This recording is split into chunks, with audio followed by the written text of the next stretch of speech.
नमस्कार. आज काय स्पेशलमध्ये मी प्राजक्ता तुम्हा सर्वांचं खूप खूप मनापासून स्वागत करते. आज आपण बनवणार आहोत गाजराची खीर. ह्या हिवाळ्यामध्ये तुम्ही एकदा तरी ही गाजराची खीर नक्की ट्राय करा. इथे मी 1.5 वाटी गाजर किसून घेतले. गाजराचा देठाचा भाग आणि शेंड्याचा भाग काढून टाकायचा, साल काढायचं आणि मधला पार्ट घ्यायचा नाही, जो पिवळसर असतो ना तो. तर 1.5 वाटी इथं किसलेलं गाजर मी घेतले. त्यासाठी 2 ते 3 चमचे तूप घेतलं आहे. तूप गरम झालं की त्यामध्ये आपण किसलेलं गाजर घालून एक 5 ते 10 मिनिटं परतून घेणार आहोत.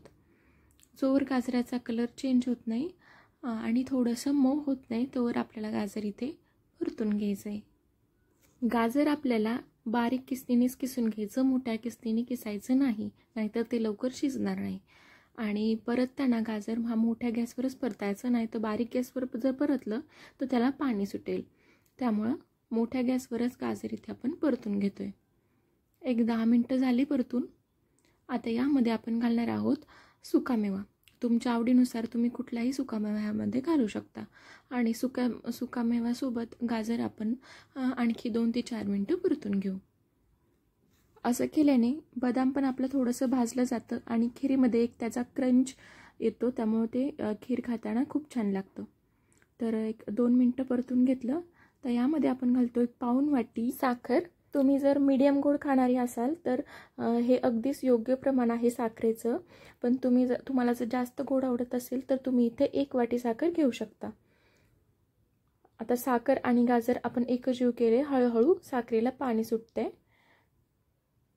तर याच्यावर झाकण ठेवून आपण 10 मिनटं असंच ठेवून देऊया. म्हणजे गाजरही थोडंसं मऊ होईल आणि गाजराचा जो काही उघरीटपणा असतो थोडाफार तोही निघून जाईल. साखरेच्या पाण्यात आपलं गाजरही मस्त शिजून निघालंय. खूप मस्त दिसतंय. वास पण खूप छान येत होता. एकदा ढवळून घेऊ. आता यामध्ये आपण घालणार आहोत 1 लिटर दूध. 1 लिटरमधलं संपूर्ण नाही घालणार आहोत, थोडंसं साईडला ठेवणार आहोत. तर ते का ते मी पुढे सांगेलच. इथे आपल्याला दूध कच्चं अजिबात वापरायचं नाही. उकळून गार केलेलं किंवा उकळलेलं दूध घालायचं.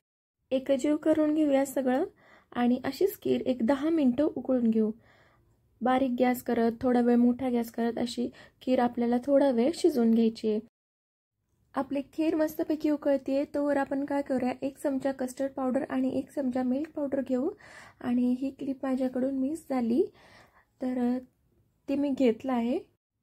आता यामध्ये आपण मगाशी साईडला ठेवलं होतं ते दूध घालूयात. थंडच दूध घालायचं आहे, गरम दूध नाही घालायचं. आणि हे मिक्स करून घेऊया.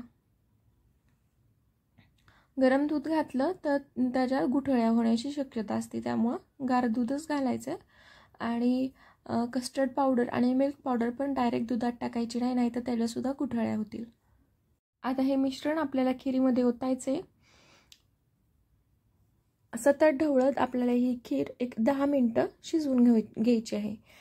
आपण जर नाही ढवळलं तर त्याच्या खाली गुठळ्या होण्याची शक्यता असते, कारण आपण यामध्ये कस्टर्ड पावडर वापरली आहे.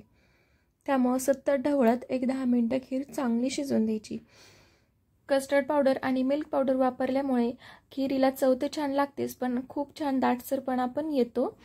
इथे मी व्हॅनिला फ्लेवरची कस्टर्ड पावडर वापरली आहे. तुमच्याकडे जी असेल ती वापरली तरीही चालेल. खीर आपली छान असेल. एक 10 मिनटं छान उकळली. आता यामध्ये आपण 1 चमचा विलायची पावडर घालतोय आणि एकजीव करून घेऊ. तर तयार झाली आपली मस्त अशी सुमधूर गाजराची खीर. हे बघा किती मस्त दाटसर झाली आणि ही थंड झाल्यानंतर आणखी दाटसर होणार आहे. तर कशी वाटली रेसिपी तुम्हाला मला कमेंट करून नक्की सांगा. आवडली असेल तर लाईक, शेअर, सबस्क्राईब